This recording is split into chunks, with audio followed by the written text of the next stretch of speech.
which you guys who participated did a great job. You guys got an email for me this morning, so congratulations. Today, instead of playing the question game, just wanted to see if anyone had anything specifically pertaining to a client they've worked on this week or since we last spoke that they'll like to role play or have any questions on.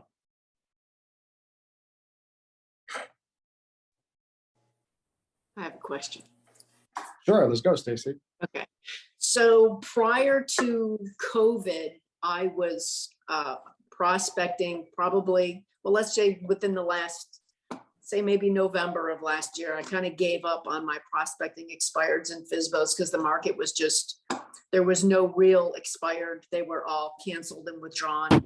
The FSBOs were selling on their own over here. And I really fell out of my rhythm, so to speak. And I hadn't done that in like 5 years. So really having a hard time trying to reboot that arena, but also at the same time, a little conflicted because coaching with Chirag, I'm trying to kind of deviate from prospecting the expireds and FSBOs to prospecting my circle and my core four, so to speak, instead. So I feel like I'm in this like, what a tug of war with, do I stop doing what I was doing and focus on this new aspect of prospecting? So I wanted your opinion of that. I mean, that's a good question. Where did you, before, so let's say before COVID, right? Did you have success like reaching out to FSBOs and expireds? Yes. What was your success rate? So when I did the thing that Chirag asked to find where our core four, was coming from, it was pretty even between my prospecting, my past clients, my past client referrals, and also the internet leads, which would be HomeLight, Realtor.com, stuff like that. Got it. So, I mean, COVID was basically, I mean, it was basically like, it was like when Mark McGrath took steroids and hit 70 home runs. I mean, the market was much different. I think we're going back into a much more normal market. I would say if you had success doing that prior to COVID, maybe don't spend as much time on it, but maybe reach out to 5 people a day or 10 people a day and see if you have any success. Expireds and FSBOs or past clients? I mean, I would definitely, like, if if your core four is past clients, definitely reach out to your past clients. But if you want to get like new people outside of your circle, and if you had success doing that pre-COVID, I would maybe just focus, like reaching out to 5 people a day. Well, I would normally call 40 to 50 a day. Okay. So for 2 or 3 hours, I'd be on the phone. So maybe spend an hour doing it. Do you prospect expireds and FSBOs? Yes. Not FSBO so much, but yeah. We definitely. How much time a day do you spend? I call anywhere from about 30 to 60 people a day. Okay. All right. But 40% of my business is new business, right? Whereas then the rest of it's like repeat, referral. So, and we have those metrics just tracking it, like where every listing comes from. Okay. All right, cool. Thanks. But everyone's business is different. Like some people just they don't do that. So everyone's business. But if you had success, I would recommend, like, why not do it? Maybe don't spend as much time, but maybe spend like an hour. Because I think there is going to be a lot more expireds that come up in markets as the market shifts. Okay. Thanks. My pleasure. Anyone else?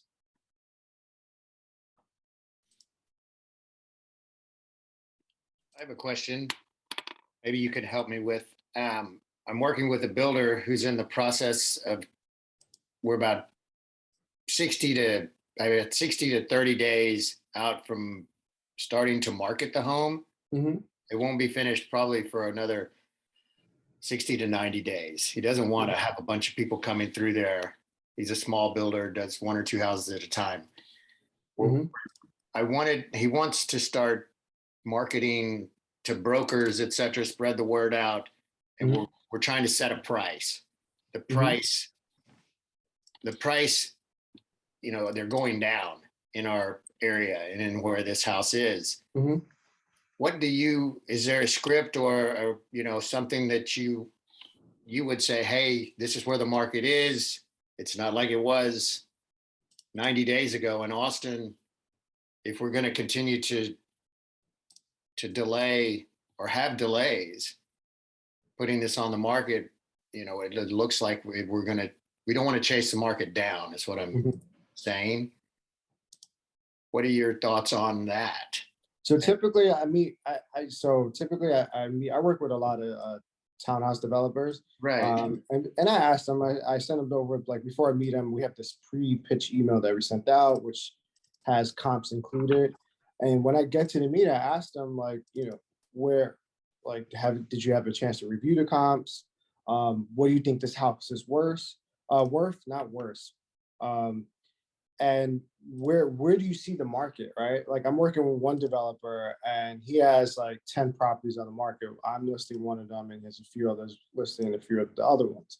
And I asked him, like, how are those open houses? Are you guys getting offers? Like, what's your experience like right now?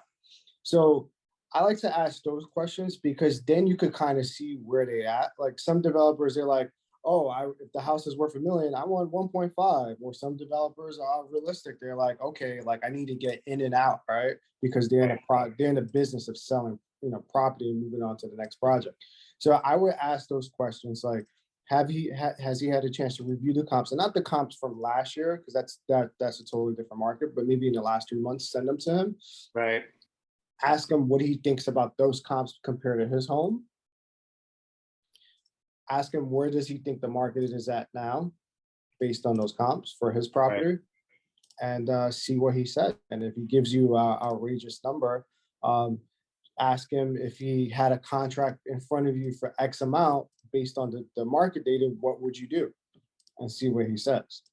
And then if he's realistic, if he's reasonable, great, because we want reasonable clients. But if he's not reasonable, ask him, would you be open to marketing the home, at this price for 30 days? And if we don't get this number, would you be open to reducing the price based on the market data? Okay. Well, we've looked at comps just last week over the Mhm. last quarter, and even more, within the last 60 days. And so he's knowledgeable about that, but his thought is, let's try it at this price. Mhm. And sometimes we'll do that, and then you get stuck at that price, and then you don't react quickly enough. I Yeah. just don't want that to happen. And you know what I mean? Yeah. Yeah. Typically, for our market, it's like for New York. I mean, New York, Brooklyn, like the outer boroughs have been like very on fire, but Manhattan not as much as the outer boroughs. So basically, the barometer was 30 days, right? If you don't get an offer within 30 days, like, that means you're overpriced. So I Right. don't know how your market is compared to. I know Austin is a lot with. I mean, things you would sell before they even go on the market. Right. So, like, is that so? You have to figure out, like, is that barometer 7 days? Is it 14 days if you don't get an offer? Like, does that mean we're overpriced? So, like, you have to figure out, like, what's that time, right? Okay. And then explain to him, listen, like, typically, when we put a house on the market, we should get an offer within X amount of days. If we don't get an offer within X amount of days, that's probably because our property is overpriced. And then Right. show him the data to back that up. Okay. Now I'll do all that. And he's a reasonable person. He wants to sell. But Yeah. anyway, I guess the best thing is just come with stats, keep them updated, and keep the lines of communication going once we're able to start showing the house. But the market's slowing down. Days on market's going up, inventory's going up. We have had so little inventory, everything's sold. Mm-hmm. That's not there anymore. That's changed. What's the average days on market right now? It's still like 14 days. Yeah. So basically, if you don't get an offer within 7 days, you're overpriced. Then it sounds like. Okay. Yeah. So yeah, I would explain that and just ask him again, like, what's most important to you about the agent and company representing you in the sale of your home. see what he says. He's probably developers always like marketing, price, and I want you to bring as many buyers through the door. That's that's really all they care about most of the time, from my experience. And yeah, and tell them straight up, like based on what we're seeing, if we don't get an offer within 7 days, we're overpriced. Would you be open to, you know, lowering the price at that point if we don't get an offer? Okay. No, that's cool. That's helpful. Thank you. Yeah, my pleasure.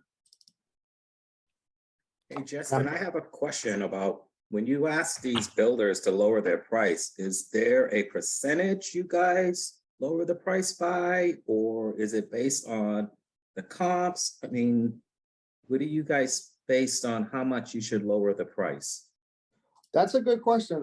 It's based on the comps and it's also based on feedback. So when buyers come to our property, our listings, and I had this one townhouse in Brooklyn specifically. People move to Brooklyn and get a townhouse because they want a backyard, they want more space. So I was selling this townhouse that didn't have a backyard, bad parking. So we knew it was going to be a tough sell, but we were able to get it in contract. It was a little bit more than the average days on market. And we will ask people that come through the door, okay, like I understand that, you know, like we were asking their feedback of the property, and obviously everyone's like, oh, you don't have a backyard. But all right, so then we will ask, so what would you pay for this home? And give them that feedback. And then also, because our developers like, there's really no comps that compares to this. Our house is bigger. I'm like, yeah, our house is bigger, but we don't have a backyard. Yes, we have parking, that's a pro, but we don't have a backyard. People want a backyard. And I would say, listen, like all of the verbal numbers we received were like we had it listed at like 2 million. We would get numbers between like 175 and 185. So I explained to him, said, based on what we're hearing back from the feedback, I predict this property is going to sell between this number and this number, just because of the feedback. So so Wayne, to answer your question, it's a mix of the feedback and a mix of the market data. Okay, thank you. Yeah, my pleasure.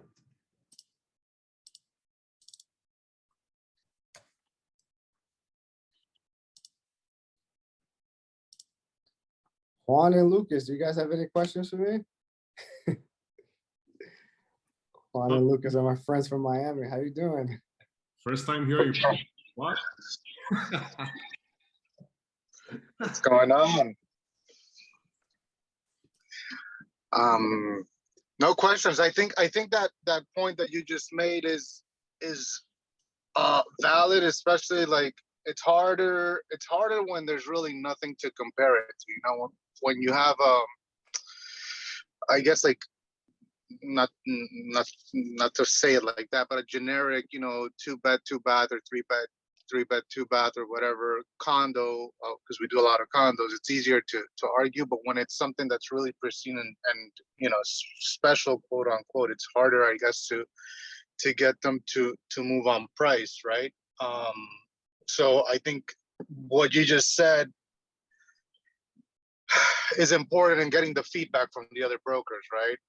Yeah. And typically, how is the way that you get that? Like, do you set, you know, usually with open houses, you set up form, people fill it out, but if it's just a verbal thing, do you just kind of take note of it and then present it, or?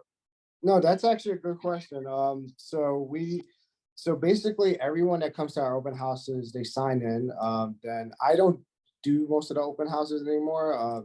My team does them, thankfully.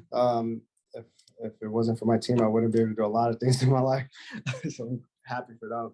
Well, I appreciate them. But basically we have a list of questions, you know, and we have a script. Like one of the questions are, what makes this the right time to start looking? Are you familiar with the neighborhood? Do you currently live in the neighborhood? Do you rent or own? If they own, do you have to sell to buy? Things of those questions. And do you have any questions pertaining to this property? And do you have any feedback?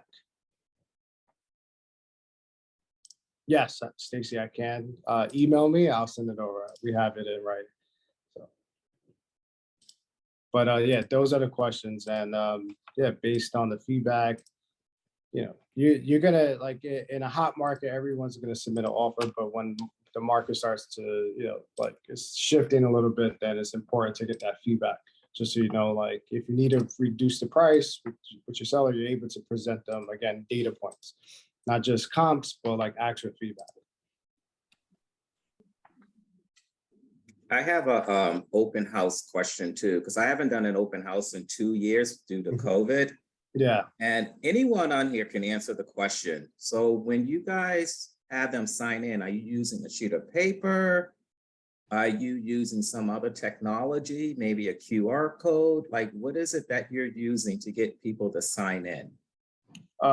We use the Compass Open House app. They could use either the phone, if you have a laptop or iPad, they could also sign in from the desktop version. And if they're not comfortable touching a phone or anything, you could also just get a paper and just copy the questions that Compass has on their open house sign-in form. I don't know if anyone uses anything else, but we like to use all of Compass technology. I'll reply to that too. This is Rena in DC. Hey, Wayne. Hey, I do both. I use the Open House app on my phone, but I also have a one sheet that, and I've gone back and forth between a full list of these types of questions or just something much more brief. But I find that people will answer the questions. So I bring that on a clipboard and a couple of pens, and then I get a lot of details. Like I ask where they live. I ask if they're working with an agent and who the agent is. I ask them, are they planning to buy in the next 3 months, 6 months? Do they have a house to sell? What else do I ask? Are they just looking? Are they a neighbor? And it's fascinating that it's some types of properties, like the lower priced properties, people tend to fill in more of that information, and older visitors tend to fill in more of that information. But I just have it there just in case, because I found some people just are a little bit they're just not quite comfortable using the app. So, I just have both, and I've found that works. And then I keep the paper copy as well as the information in the app, and I can follow up by phone or by email, whatever they give me. okay, great. Thank you. Thanks, But Rena.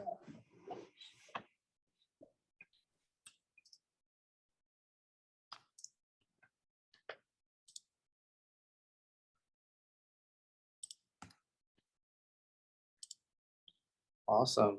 Any other questions? Anyone would like to role play?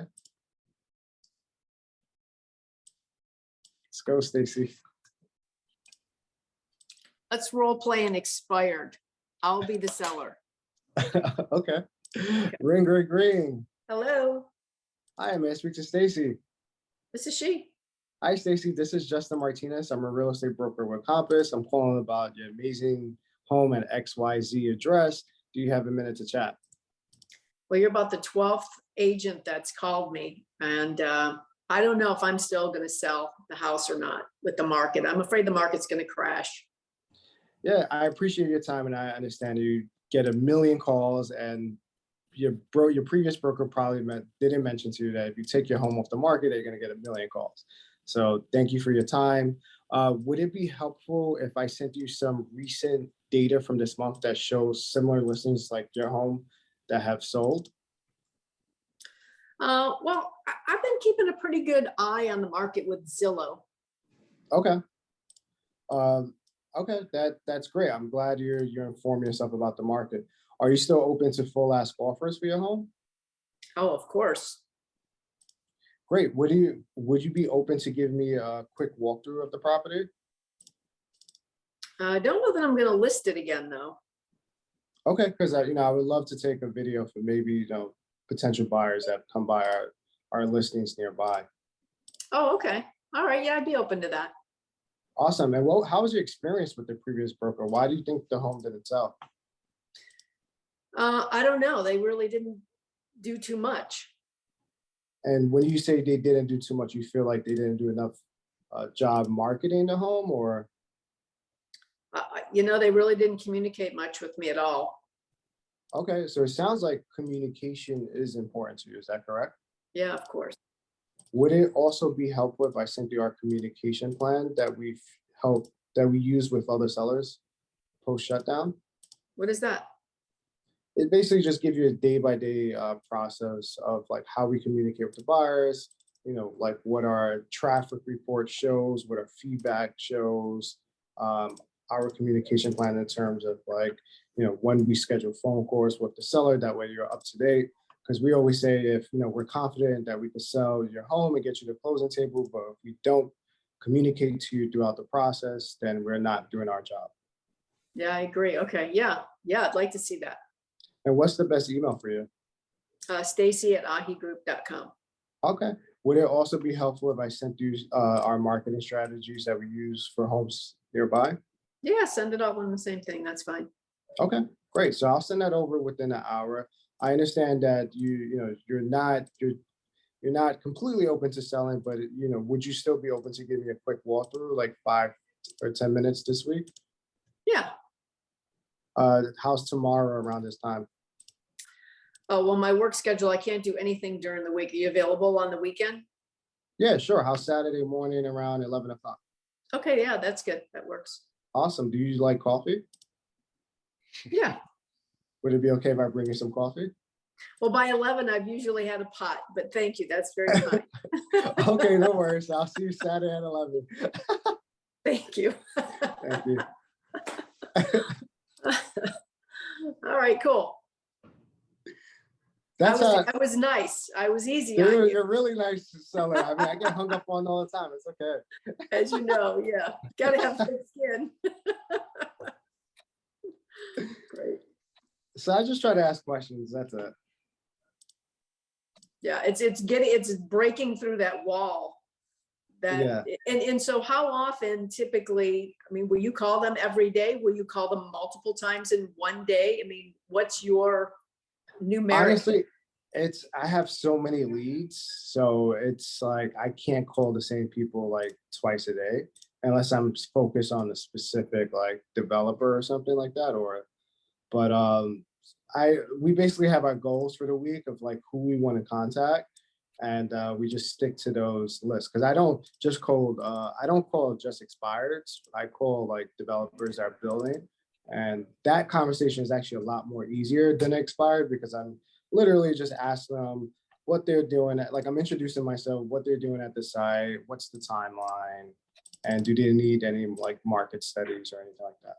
I don't push them like at all. So, and it's just more of a follow-up game with them.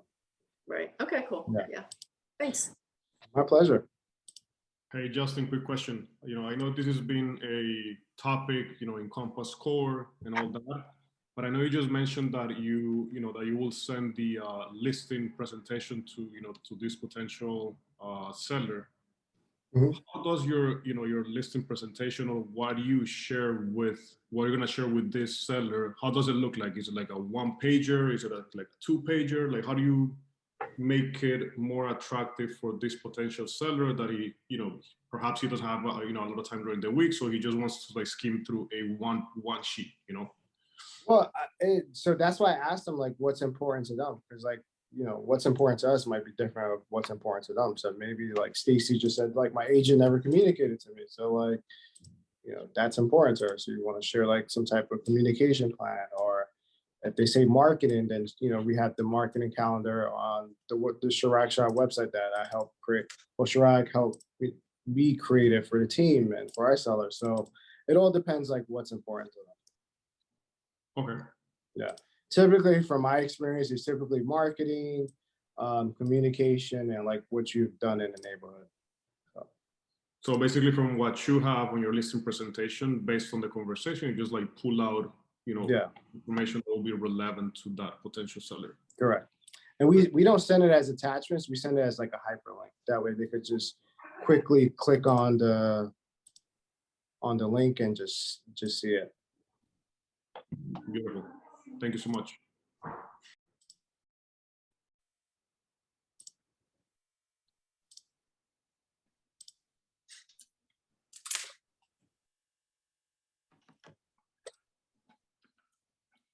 Justin, for that example that you just did, so you get the appointment, you meet with the seller, and I'm only asking because just to grow that listing site. When you meet with them, do you go ahead? Okay, show me around the house, whatnot. Let me just record a quick video, and sort of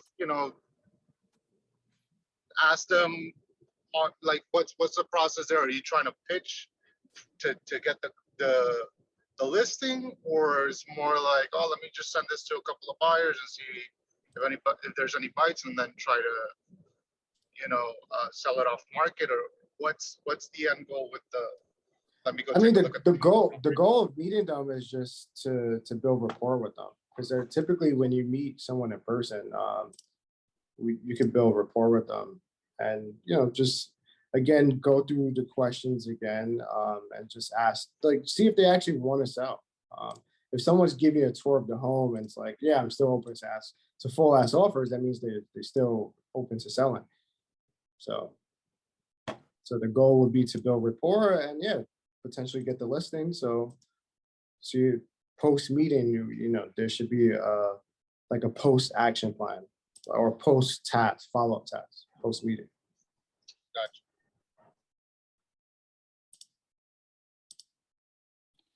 But I don't, like, when I meet sellers, I don't really try to get too pushy with them. I try to just like build rapport with them and just ask them the net C questions.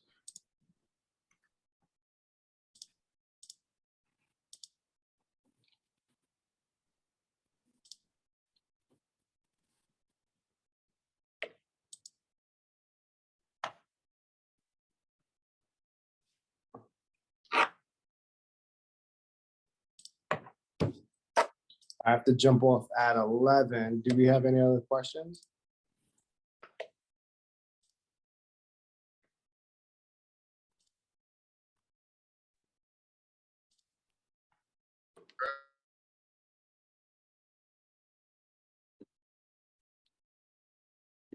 You guys are great.